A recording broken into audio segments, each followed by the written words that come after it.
c'est que Khadija radhiyallahu anha fit un soutien indéfectible pour la cause de l'islam, pour l'islam naissant. Ainsi, le prophète sallallahu alayhi wa sallam ne cessa jamais de louer cette épouse-là, Khadija radhiyallahu anha. Il va dire, et pour beaucoup de fois, ceci: Allah ne m'a pas donné de meilleure épouse qu'elle, Khadija. Nous devons faire en sorte que nos foyers soient des lieux de refuge, et pour la femme et pour l'homme. Qu'Allah subhanahu wa ta'ala inspire dans nos cœurs cette tendresse-là qui nous permet effectivement d'accueillir ou de pouvoir couvrir celui-là que nous avons choisi ou celle que nous avons choisi comme conjoint. Ce que je retiens du serment de l'imam, c'est l'exemple de notre mère Khadija, la première épouse du prophète sallallahu alayhi wa sallam, et son exemple qui a été cité pour que nous puissions nous en, comment on va dire ça, inspirer, surtout pour nos épouses et nos mamans et nos sœurs. C'est un exemple à suivre pour atteindre la félicité que nous cherchons tous. Concernant le serment, c'était très édifiant. On a retenu que l'imam a parlé beaucoup sur la sœur musulmane, le comportement de la sœur musulmane, de l'épouse, de la femme. Voilà, donc nous devrons soutenir nos époux. À travers ce serment ou encore à travers la vie de cette grande dame, ce qui est à retenir, c'est que la femme a un grand rôle à jouer dans la société de façon générale. Khadija était une commerçante, était une femme d'affaires qui a aidé, qui a beaucoup aidé le prophète alayhi salatu wassalam. À travers ce serment, j'ai compris que ce qui se dit que la femme doit être à la maison n'est pas totalement ça. La femme doit sortir. Sortir ne veut pas dire qu'elle oublie sa famille. Ça veut dire en plus des efforts qu'elle fournit pour l'éducation de ses enfants, pour le bien-être de la famille, en plus de cela, elle doit aussi contribuer pour le bien-être de la communauté. Allahu Akbar.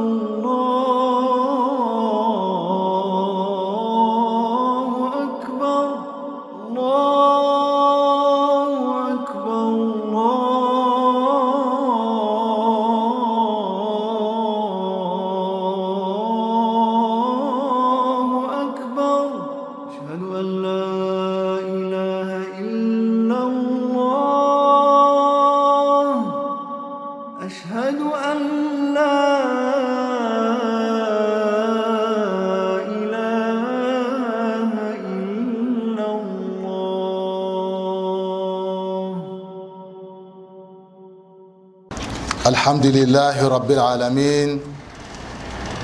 Alhamdulillahi haqqa hamdi. Nahmaduhu subhanahu wa ta'ala. Wa na'udhu billahi min shururi anfusina wa min sayyiati a'malina. Man yahdihillahu fala mudilla lahu wa man yudlil falan tajida lahu waliyyan murshida.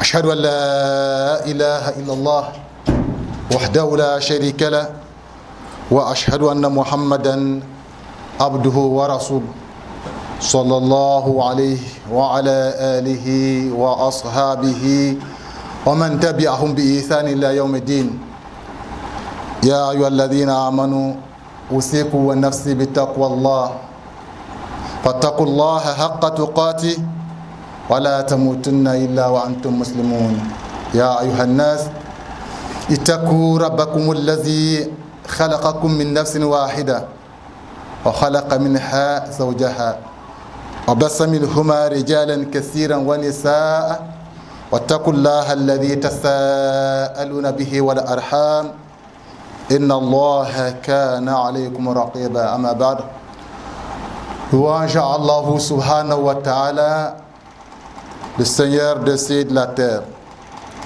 Louange à lui d'une louange parfaite. Louange à lui Allah qui a fait de l'islam une religion noble dans laquelle religion les hommes comme les femmes peuvent jouer et doivent jouer de grands rôles. Nous louons ce Seigneur-là dans les cieux comme sur la terre pour ses innombrables bienfaits à notre endroit. Nous le louons autant de fois qu'il a fait des créatures sur la terre comme dans les cieux. Nous louons ce Seigneur-là autant de fois que cela lui conviendra. Nous le louons autant de fois que pèse donc son immense trône nous le louons autant de fois qu'il faut d'encre pour écrire dans sa parole. Nous sollicitons sa guidance parce que celui qui bénéficie de la guidance d'Allah, nul ne peut le détourner, alors que celui qui l'abandonne à lui-même ne saura trouver la voie du salut. Et j'atteste, nous implorons donc avant tout la protection d'Allah subhanahu wa ta'ala contre les mauvais penchants de notre âme charnelle et contre les conséquences de nos mauvais ajustements. Et j'atteste qu'il n'y a point de divinité qui mérite d'être adorée hormis Allah. Il est unique, il n'a pas d'associé. Et j'atteste que Muhammad sallallahu alayhi wa sallam est son messager bien guidé et son serviteur noble. Que la paix, le salut et la miséricorde d'Allah subhanahu wa ta'ala se déversent sur ce noble messager Muhammad sallallahu alayhi wa sallam, sur les membres de sa sainte famille, sur ses fidèles compagnons, ainsi que sur toutes celles et tous ceux qui leur emboîteront le pas jusqu'au jour de la reddition des comptes. Amin. Ô vous qui avez cru, je vous invite ainsi que ma propre personne à la crainte réelle d'Allah subhanahu wa ta'ala, et que nul d'entre nous ne trouve la mort qu'en étant entièrement soumis à Allah, entièrement musulman. Chers frères et sœurs, n'oublions pas que Allah subhanahu wa ta'ala nous observe en toutes circonstances, parce qu'il a dit, le Seigneur des cieux et de la terre, Walillahi ma fis samawati wa ma fil ard wa ilallahi turja'ul umur. Il dit, lui Allah subhanahu wa ta'ala, c'est à lui qu'appartient tout ce qui peuple les cieux comme la terre. Et c'est vers Allah, lui donc, que toute chose sera ramenée. Qu'Allah subhanahu wa ta'ala nous facilite le retour vers lui et agrée notre retour vers lui. Chers frères et sœurs dans la foi en Dieu l'unique, aujourd'hui nous voudrions faire un halt, un arrêt sur une figure illustre de la mémoire de l'islam, de l'histoire donc de notre religion. Il s'agit de notre mère Khadija bint Khuwaylid radhiyallahu anha, la première épouse du prophète Muhammad sallallahu alayhi wa sallam. Oui, ce thème, il est d'actualité pour nous, cadres intellectuels musulmans, dans un contexte annonçant donc la commémoration de la journée internationale de la femme que l'on célèbre le 8 mars de chaque année. En fait, évoquer l'histoire de Khadija bint Khuwaylid radhiyallahu anha est fondamental pour nous, tant son rôle dans l'appel à l'islam, sinon dans la promotion de l'islam, dans la da'wa de façon globale, fut si grand qu'Allah subhanahu wa ta'ala l'a comblé d'une place de choix parmi les meilleures femmes du paradis. Qu'Allah subhanahu wa ta'ala l'agrée, ainsi que toutes nos mamans vertueuses, ainsi que nos pieuses épouses, ainsi que nos sœurs engagées dans la voie d'Allah, ainsi que nos filles soumises à lui, Allah subhanahu wa ta'ala, l'absolu. Amin. Parler de Khadija radhiyallahu anha, c'est se souvenir de cette noble dame née dans une noble famille de la tribu de Quraysh à la Mecque. Elle était connue pour sa grande sagesse, sa générosité, son intelligence. Femme d'affaires prospère, elle était respectée pour son honnêteté et son sens élevé du commerce. C'est par l'entremise donc de cette entreprise commerciale qu'elle fit la rencontre du prophète Muhammad sallallahu alayhi wa sallam, alors que celui-ci était encore un jeune homme, mais bien reconnu par son intégrité et sa dignité.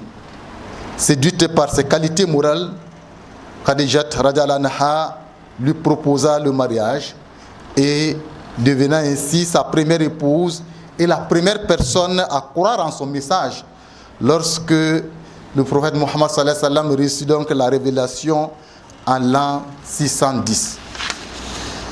Ce n'était pas simplement qu'elle a adhéré à la religion, c'est que Khadija radhiyallahu anha fit un soutien indéfectible pour la cause de l'islam, pour l'islam naissant. En effet, lorsque la révélation descendit sur Muhammad sallallahu alayhi wa sallam dans la grotte de Hira, on se rappelle de l'histoire que c'est vers Khadija radhiyallahu anha qu'il se tourna alors que lui-même était perturbé, il était dans un état donc assez trouble et apeuré. Et c'est là que cette grande dame, comme nous l'avons dit, très intelligente, va l'accueillir dans l'amour justement conjugal et l'apaiser comme une bonne maman en affirmant ceci, je les cite, jamais, jamais, jamais, Dieu ne te délaissera. Parce que toi, tu entretiens les liens de parenté. Parce que toi, tu aides les pauvres. Parce que toi, tu as accueilli l'étranger. Parce que toi, tu défends la vérité. Pour ces qualités, Dieu ne va pas te laisser tomber. Ça rassure. Et c'est de ça qu'il s'agit. Être effectivement une assurance pour le conjoint. Qu'Allah subhanahu wa ta'ala nous aide dans ce sens-là. Khadija radhiyallahu anha fit donc le premier soutien du prophète Muhammad sallallahu alayhi wa sallam. Son appui émotionnel et matériel fut essentiel pour cette noble mission. En effet, elle mit sa richesse au service de l'islam naissant, finançant ainsi les premières actions de da'wah, de promotion donc de l'islam. Elle consola, comme on vient de le voir, le prophète sallallahu alayhi wa sallam, et renforça ce prophète-là face aux persécutions donc des Quraysh qui ne les comprenaient pas pour la mission donc de l'appel à la divinité unique d'Allah. Elle resta ferme et patiente, même pendant des moments de dures épreuves, comme l'embargo de la vallée d'Abu Talib dont on se souvient.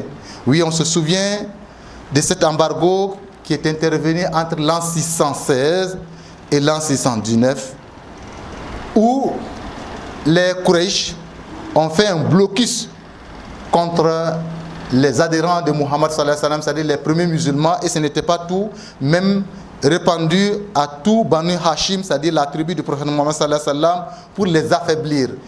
Ils les ont privés de toute relation commerciale, de tout soutien, si bien qu'ils souffrirent dans la famine et se retrouvèrent, ce qu'on peut dire aujourd'hui, comme des réfugiés dans leur propre contrée.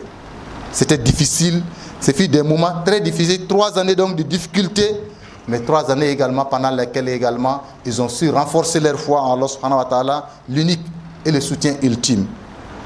Oui, ce fut dur parce que au sortir de cette épreuve-là, le prophète sallallahu alayhi wa sallam va être encore éprouvé par le rappel à Allah subhanahu wa ta'ala, c'est-à-dire le décès de cette femme de soutien indéfectible, comme nous l'avons dit, Khadija anha, et également de son oncle Abu Talib, qui c'est vrai n'était pas musulman, n'avait pas adhéré à l'islam, mais était un soutien humain pour lui. Toutes ces deux personnalités de haut rang, de grand soutien pour le prophète sallallahu alayhi wa sallam, trouvèrent donc la mort au sortir donc de cette dure épreuve. C'est pourquoi d'ailleurs les chroniqueurs ont nommé cette année-là l'année de la tristesse pour le prophète sallallahu alayhi wa sallam. Qu'Allah subhanahu wa ta'ala les récompense pour toutes ces épreuves-là et toute cette endurance-là et nous permettre justement d'œuvrer à sa suite dans l'endurance justement et la promotion de la vérité qu'est l'unicité d'Allah subhanahu wa ta'ala. Ainsi le prophète sallallahu alayhi wa sallam ne cessa jamais de louer cette épouse-là, Khadija radhiyallahu anha. Il va dire, et pour beaucoup de fois, ceci: Allah ne m'a pas donné de meilleure épouse qu'elle, Khadija. Elle a cru en moi quand les autres me rejetaient. Elle m'a soutenu avec ses biens quand tous m'abandonnaient. Il ne peut pas oublier. Et on dit que le prophète sallallahu alayhi wa sallam a continué, comme par déférence pour cette dame-là, à respecter ses amis, ses collaborateurs bien après elle, donc bien après son décès, elle a continué donc à respecter toutes ces personnes-là. Qu'Allah subhanahu wa ta'ala aide donc nos mamans à être aussi vertueuses que Khadija radhiyallahu anha. Qu'Allah subhanahu wa ta'ala aide nos épouses à être aussi pieuses qu'elles. Qu'Allah subhanahu wa ta'ala aide nos sœurs à être aussi engagées dans la voie d'Allah subhanahu wa ta'ala comme elle a été avec sa personne et ses biens. Qu'Allah subhanahu wa ta'ala aide nos filles à être soumises à Allah subhanahu wa ta'ala comme Khadija l'a été. أقول قولي هذا واستغفر لي ولكم ولسائر المسلمين من كل ذنب فاستغفروه إنه هو الغفور الرحيم. الحمد لله الذي خلق السماوات والأرض وجعل الظلمات والنور ثم الذين كفروا بربهم يعدلون. هو الذي خلقكم من طين ثم قضى أجلا وأجل مسمى عنده ثم أنتم تمترون. وهو الله في السماوات وفي الأرض يعلم سركم وجهرا ويعلم ما تكسبون. Louange à Allah subhanahu wa ta'ala, lui qui a créé les cieux et la terre et qui a établi également les ténèbres comme la lumière. C'est lui, Allah subhanahu wa ta'ala, qui nous a tous créés à partir d'argile et a fixé un terme pour chacun d'entre nous, la fin de sa vie. Et il a également décrété un terme final pour le monde entier, dont lui seul en a la connaissance. Il est lui, Allah, dans les cieux comme sur la terre, et il est bien informé de ce que nous cachons comme de ce que nous divulguons. Que sa paix et sa miséricorde se déversent sur son noble messager Muhammad sallallahu alayhi wa sallam, ainsi que sur toutes celles et tous ceux qui dépendent de lui. Puisse Allah subhanahu wa ta'ala nous inscrire parmi ceux-là. Parler de Khadija, c'est aussi se souvenir des grandes leçons qu'on doit retenir de sa vie, en tant que croyant tout simplement, mais également, surtout, pour nos sœurs engagées dans la voie d'Allah subhanahu wa ta'ala. Oui, la première grande leçon qu'on peut retenir de Khadija radhiyallahu anha, c'était son engagement économique en tant que femme. Elle aurait pu effectivement, à partir du moment où elle avait autant de fortune, croiser les bras. Mais Khadija, on se rappelle, était une femme d'affaires prospère qui utilisa cette richesse-là pour soutenir le prophète Muhammad sallallahu alayhi wa sallam, comme nous l'avons dit, au moment où, effectivement, la communauté elle-même n'était même pas constituée. Et c'est essentiel.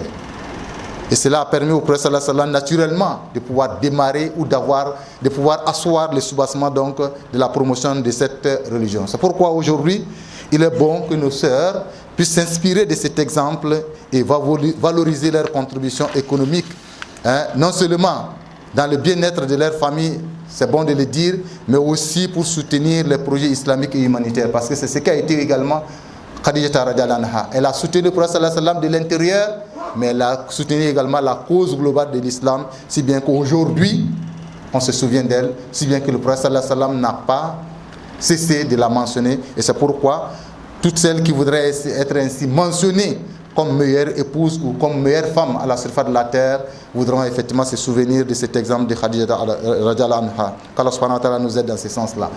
L'autre leçon également qui est à retenir, et c'est lié, c'est le soutien effectivement à l'époux. Au moment où il peut être même perturbé, au moment où même il peut être apeuré, comme ce fut le cas effectivement le prophète sallallahu alayhi wa sallam en tant qu'humain. Lorsque pour la première fois il reçut effectivement la révélation, il ne sachait pas finalement où s'en aller. Sinon il sut que auprès de cette femme-là, il peut trouver du réconfort.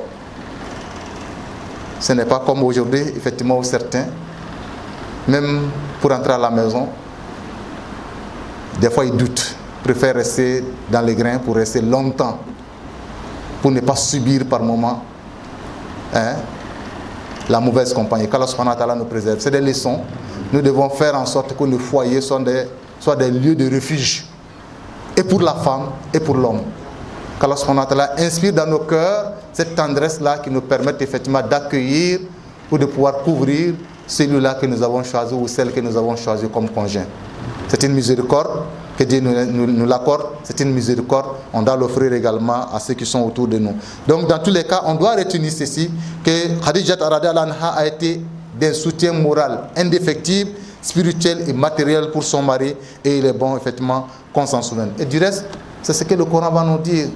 Il dit dans la sourate 9, والمؤمنون والمؤمنات بعضهم أولياء بعض يأمرون بالمعروف وينهون عن المنكر ويقيمون الصلاة ويؤتون الزكاة ويطيعون الله ورسوله أولئك سيرحمهم الله إن الله عزيز حكيم. Il dit les croyants et les croyantes sont liés ou sont des alliés les uns les autres.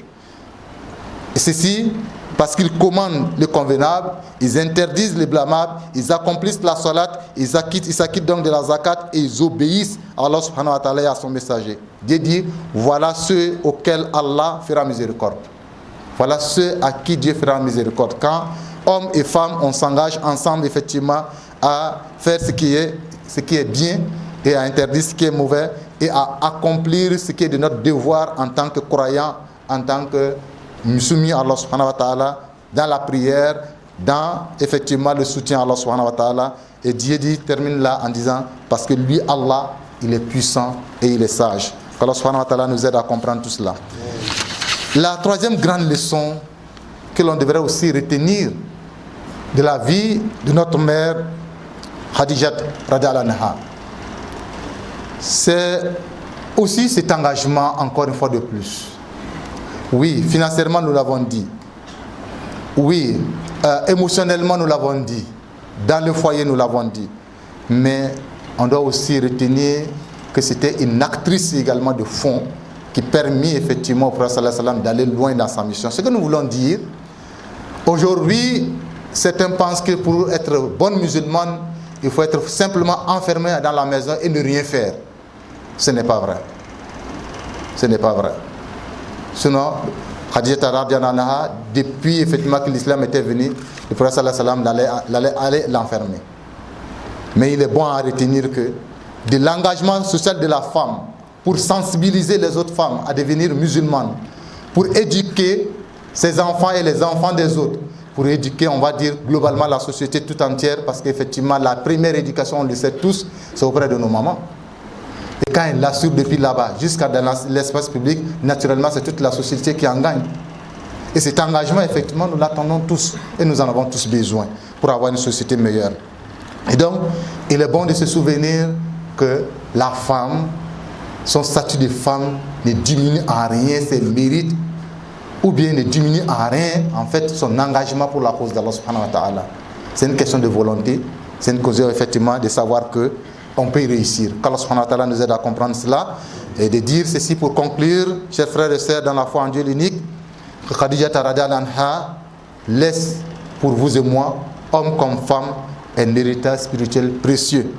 Parce que son amour pour l'islam, son soutien pour le prophète Mohammed sallallahu alayhi wa sallam, son engagement pour la promotion de cet islam-là, montre qu'effectivement c'est la voie à suivre. Qu'Allah subhanahu wa ta'ala nous aide à suivre cela. C'est pourquoi, en tant que cadre intellectuel ou en tant que musulman, tout simplement, nous avons le devoir de valoriser la femme, la place de la femme donc, dans cette religion, et que nos sœurs puissent s'inspirer de l'exemple de Khadija pour montrer qu'en rien, effectivement, le statut d'être femme n'est diminué en quoi que ce soit leur place dans la société globalement, sinon dans l'islam particulièrement. Qu'Allah subhanahu wa ta'ala nous guide et nous permet de suivre l'exemple de ces lumineux, donc de ces lumineuses personnes qui nous ont précédés dans la foi. Puisse Allah subhanahu wa ta'ala agréer toutes ces personnes qui nous ont quittés, c'est-à-dire qui sont allés auprès de lui, Allah subhanahu wa ta'ala, depuis ces premiers musulmans jusqu'à nos frères et sœurs, nos géniteurs qui sont dans leur tombe actuellement, ceux qui sont dans une allégresse, qu'Allah subhanahu wa ta'ala augmente, que ceux qui sont dans une quelconque gêne, qu'Allah subhanahu wa ta'ala lève cette gêne-là d'eux et leur accorde sa miséricorde. Qu'Allah subhanahu wa ta'ala nous accorde à tous son pardon, sa miséricorde et sa satisfaction. Qu'il guérisse nos malades. Il y en a nombreux parmi nous qui nous guérissent tous effectivement de nos maladies et allège nos épreuves. Qu'il guide nos jeunes et les moins jeunes vers ce qu'il a agréé. Et qu'Allah subhanahu wa ta'ala, qui est le Seigneur de la paix, de la sécurité, de la sérénité, ramène la paix, la sécurité et la sérénité dans notre pays et raffermisse effectivement nos liens de fraternité, nos liens d'humanisme entre nous, Inch'Allah. Rabbana zalamna anfusana wa illam taghfir lana wa tarham lana nakunanna minal khasirin. Allahumma inna nas'aluka bi anna nashhadu annaka anta Allah. لا إله إلا أنت الأحد الصمد لم يلد ولم يولد ولم يكن له كفوا أحد اللهم أنت الأول فليس قبلك شيء وأنت الآخر فليس بعدك شيء وأنت الظاهر فليس فوقك شيء وأنت الباطن فليس دونك شيء وكلنا يا أول يا آخر يا ظاهر يا باطن أنت ولينا في الدنيا والآخرة توفنا مسلما والحقنا بالصالحين توفنا مسلما والحقنا بالصالحين توفنا مسلما والحقنا بالصالحين اللهم صل على سيدنا محمد في الأولين وصل على سيدنا محمد في الآخرين وصل على سيدنا محمد في النبيين وصل على سيدنا محمد في المرسلين وصل على سيدنا محمد في الملائكة إلى يوم الدين ربنا ظلمنا أنفسنا وإن لم تغفر لنا وترحم لنا نكونن من الخاسرين اللهم لا تدع لنا في مقامنا هذا ذنبا إلا غفرته ولا هما إلا فرجته ولا دينا إلا قضيته ولا مريضا إلا شفيته ولا جاهلا إلا علمته ولا عزبا إلا زوجته ولا موسرا إلا يسرته ولا حاجة من حوائج الدنيا والآخرة إلا قضيتها يا أرحم الراحمين ربنا تقبل منا إنك أنت السميع العليم وتوب علينا يا مولانا إنك أنت التواب الرحيم وصلى الله على سيدنا محمد النبي الأمي وعلى آله وأصحابه ومن تبعهم بإحسان إلى يوم الدين سبحان ربك رب العزة عما يصفون وسلام على المرسلين والحمد لله رب العالمين قوموا إلى الصلاة. Ce que je retiens du serment de l'imam, c'est l'exemple de notre mère Khadija, la première épouse du prophète sallallahu alayhi wa sallam. Et c'est un exemple qui a été cité pour que nous puissions nous en, comment on va dire ça, inspirer, surtout pour nos épouses, et nos mamans et nos sœurs. C'est un exemple à suivre pour atteindre la félicité que nous cherchons tous. Voilà, c'est ce que je retiens en gros du sermon de l'imam. Mais en plus, ce qui a été intéressant, c'est que l'imam a dit que la femme ne doit pas rester à la maison. Voilà, donc à l'image de notre mère Khadija, elle doit entreprendre, elle doit être un pilier pour la famille, pour la société, tout ça. Elle doit jouer son rôle dans la société. Voilà, donc j'ai trouvé ça positif. Oui, à travers ce sermon, j'ai compris que ce qui se dit que la femme doit être à la maison n'est pas totalement ça. La femme doit sortir. Sortir ne veut pas dire qu'elle oublie sa famille. Ça veut dire en plus des efforts qu'elle fournit pour l'éducation de ses enfants, pour le bien-être de la famille, en plus de cela, elle doit aussi contribuer pour le bien-être de la communauté en cherchant à avoir en travaillant et pour avoir de l'argent aussi pour soutenir le mari. Certes, le mari prend soin, s'occupe, c'est lui qui a la charge de la famille, mais on n'interdit pas à la femme de soutenir son mari. À travers ce sermon ou encore à travers la vie de cette grande dame, ce qui est à retenir, c'est que la femme a un grand rôle à jouer dans la société de façon générale. Khadija était une commerçante, était une femme d'affaires qui a aidé, qui a beaucoup aidé le prophète alayhi salatu wassalam dans la vie, dans la famille d'abord, et ensuite il a aidé le prophète alayhi salatu wassalam dans tout ce qu'il faisait comme activité à travers la dawa, la transmission du message de l'islam. Voilà. À travers cette histoire, nous apprenons que la femme doit accompagner son mari. La femme doit accompagner la société de façon générale dans l'éducation des enfants, mais aussi dans la vie courante à travers des activités, que ce soit génératrices de revenus. Parce que, quoi qu'on dise, une femme qui est autonome, qui est épanouie, qui a un revenu, va aider certainement son mari, mais va aider aussi la société de façon générale. Donc il est hors de question que les femmes restent à la maison. Les femmes doivent sortir et s'assumer, jouer leur rôle, accompagner aussi la société dans son épanouissement. Concernant le sermon, c'était très édifiant. On a retenu que l'imam a parlé beaucoup sur la sœur musulmane, le comportement de la sœur musulmane, de l'épouse de la femme. Voilà, donc nous devrons soutenir nos époux. Nous devrons bien éduquer les enfants. Bon, on parle de soutien, soutien financier, soutien émotionnel. On doit soutenir la cause de l'islam en général. Donc c'est ce genre de soutien-là que la femme musulmane doit être pour la société, pour son époux, pour son frère, pour la communauté en général. Alhamdulillah Rabbil Alamin, par la grâce d'Allah subhanahu wa ta'ala, en ce jour vendredi 7 février 2025, nous avons abordé un thème d'une importance capitale pour nos sœurs, mais pour nous tous, parce qu'il s'agit effectivement de l'histoire, sinon de l'engagement de ce que l'on peut appeler la première dame de l'islam. Il s'agit de notre mère Khadija radiallahu anha, la première épouse du prophète sallallahu alayhi wa sallam. Quand on se souvient que cette dame-là, née donc dans une famille très noble et très riche elle-même et très entreprenante, de son activité commerciale qui séduisait pratiquement toute la péninsule arabique, par ce biais-là, elle a fini par trouver mariage. Comment? Justement en mettant l'accent sur les valeurs, parce que c'était une femme également vraiment de grandes valeurs, les valeurs d'intégrité, les valeurs effectivement de l'honnêteté. Elle mettait l'accent sur ça, et c'est par cette voie qu'elle a découvert donc le prophète Mohammed sallallahu alayhi wa sallam, qui par ses qualités humaines et par effectivement son intégrité et par le fait qu'on pouvait faire confiance entièrement à cet homme-là, elle a décidé effectivement de se faire marier, on va dire comme ça, parce que c'est elle qui a fait la démarche pour être mariée par le prophète Mohammed sallallahu alayhi wa sallam. Et le mariage n'était pas une fin en soi pour elle. On veut dire, elle a construit ce mariage-là. Non seulement elle est celle-là qui a donné pratiquement tous les enfants au prophète sallallahu alayhi wa sallam, hormis 2 enfants, mais elle est celle-là également qui a été le premier soutien matériel du prophète sallallahu alayhi wa sallam, mais avant tout, on va dire, elle a été le soutien moral le plus sûr du prophète sallallahu alayhi wa sallam, parce que déjà, à la première révélation, quand le prophète sallallahu alayhi wa sallam n'avait jamais vu un ange qui lui apparut et qui lui dicta des choses qu'il ne comprenait pratiquement pas, on va dire comme ça, humainement apeuré et perturbé.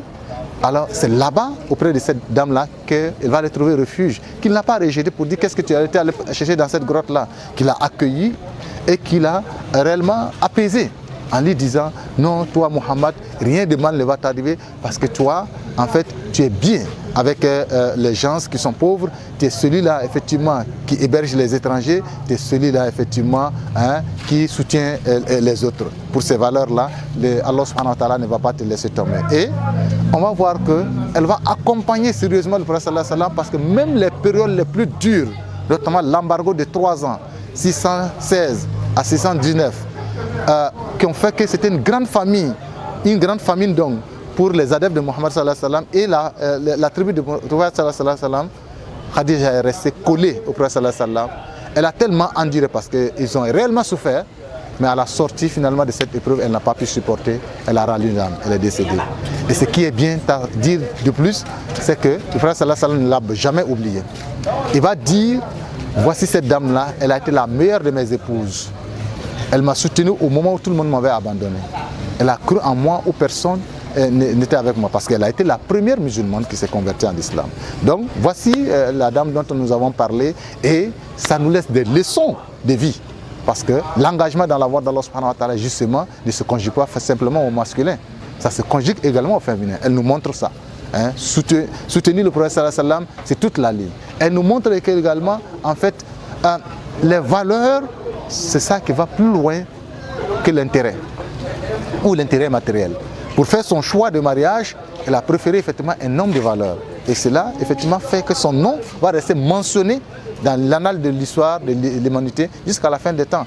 Et troisièmement, pour toutes celles en tout cas qui veulent s'engager dans la voie de l'islam, ont cet exemple parfait-là pour pouvoir effectivement cheminer et apporter leur contribution à la promotion de l'islam. Qu'Allah subhanahu wa ta'ala inspire nos mamans dans ce sens-là, inspire nos épouses dans ce sens-là, inspire nos sœurs et nos filles dans ce sens-là, Inch'Allah. Assalamu alaikum wa rahmatullahi wa barakatuh.